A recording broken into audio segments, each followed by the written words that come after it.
Good morning, Sana. Good morning, sir. Okay, Sana, let's speak some daily useful English sentences. I will ask you in Marathi, you translate it in English. Okay? Okay? Okay. मला बसावे लागेल.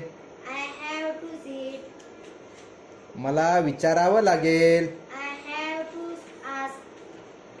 मला झोपावे लागेल. I have to sleep.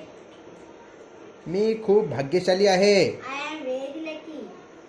उद्या भेटूयात. See you tomorrow. तुला गावे लागेल. You have to sing. तुझे नाव काय आहे?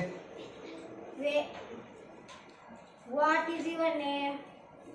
माझी पेन मला दे. Give me my pen. हे कोण करू शकेल? Who can do it?